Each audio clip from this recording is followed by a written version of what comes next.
ನಮಸ್ಕಾರ. ಜೀನಿ ನ್ಯೂಸ್ ವೀಕ್ಷಕರಿಗೆ ಸ್ವಾಗತ. ಎಲ್ಲ ವೀಕ್ಷಕರಿಗೆ ನಮಸ್ಕಾರ. ನಾನು ಸಂಧ್ಯಾ. ಶ್ರೀ ಮಂಜುನಾಥ ಸ್ವಾಮಿಯ ಮೊರೆ ಹೋದ ಬಿಜೆಪಿ ಅಧ್ಯಕ್ಷ ವಿಜಯೇಂದ್ರ ಅವರು ದೆಹಲಿ ಪ್ರವಾಸ ಮುಗಿಸಿ ನೇರವಾಗಿ ಧರ್ಮಸ್ಥಳಕ್ಕೆ ಆಗಮಿಸಿದ ಬಿಜೆಪಿ ಅಧ್ಯಕ್ಷ ಬಿವೈ ವಿಜಯೇಂದ್ರ ಅವರು ಇಂದು ಶುಕ್ರವಾರ ಬೆಳಗ್ಗೆ ಶ್ರೀ ಮಂಜುನಾಥ ಸ್ವಾಮಿಯ ದರ್ಶನ ಪಡೆದು ವಿಶೇಷ ಪೂಜೆ ಹಾಗೂ ಪ್ರಾರ್ಥನೆ ಸಲ್ಲಿಸಿದ್ದಾರೆ. ಶ್ರೀ ಮಂಜುನಾಥನ ಶ್ರೀ ಕ್ಷೇತ್ರ ಧರ್ಮಸ್ಥಳದಲ್ಲಿ ಈ ಹಿಂದೆ ಯೋಜಿಸಲಾಗಿದ್ದ ಆಣೆ ಪ್ರಮಾಣ ನಿರ್ಧಾರ ರದ್ದಾದ ಬೆನ್ನಲ್ಲೇ ವಿಜಯೇಂದ್ರ ಅವರು ಗುರುವಾರ ರಾತ್ರಿ ಧರ್ಮಸ್ಥಳಕ್ಕೆ ಆಗಮಿಸಿದ್ದರು. ಇಂದಿನ ಭೇಟಿ ವೇಳೆ ದಕ್ಷಿಣ ಕನ್ನಡದ ಸಂಸದ ಬ್ರಿಜೇಶ್ ಚೌಟ ಮತ್ತು ಕರಾವಳಿ ಭಾಗದ ಶಾಸಕರು ಜೊತೆಯಲ್ಲಿದ್ದರು.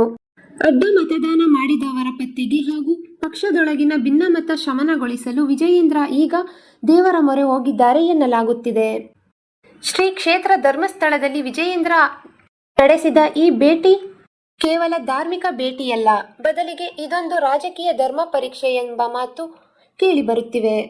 ವಿಧಾನ ಪರಿಷತ್ ಚುನಾವಣೆಯಲ್ಲಿ ನಡೆದಿದೆ ಎನ್ನಲಾದ ಅಡ್ಡ ಮತದಾನದ ನಿಜಾಂಶ ತಿಳಿಯಲು ಧರ್ಮಸ್ಥಳದಲ್ಲಿ ಬಿಜೆಪಿ ಶಾಸಕಾಂಗ ಪಕ್ಷದ ಸಭೆ ನಡೆಸಿ ಶಾಸಕರಿಂದ ಆಣೆ ಪ್ರಮಾಣ ಮಾಡಿಸಲು ಮೊದಲು ಆಯೋಜಿಸಲಾಗಿತ್ತು.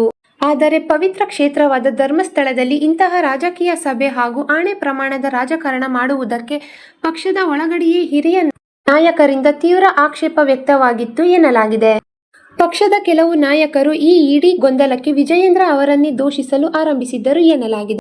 ಇದರಿಂದ ತೀವ್ರ ಬೇಸರಗೊಂಡಿರುವ ರಾಜ್ಯಾಧ್ಯಕ್ಷ ವಿಜಯೇಂದ್ರ ಅವರು ಎಲ್ಲ ಶಾಸಕರನ್ನು ಕರೆದೊಯ್ಯುವ ನಿರ್ಧಾರ ಕೈಬಿಟ್ಟು ಒಬ್ಬರೇ ಧರ್ಮಸ್ಥಳಕ್ಕೆ ಆಗಮಿಸಿ ಶ್ರೀ ಮಂಜುನಾಥನ ಆಶೀರ್ವಾದ ಪಡೆದಿದ್ದಾರೆ. ಈ ದಿನದ ನಿರಂತರ ಸುದ್ದಿಗಳಿಗಾಗಿ ವೀಕ್ಷಿಸುತ್ತಿರಿ ಜೀನಿ ನ್ಯೂಸ್. ನಮಸ್ಕಾರ.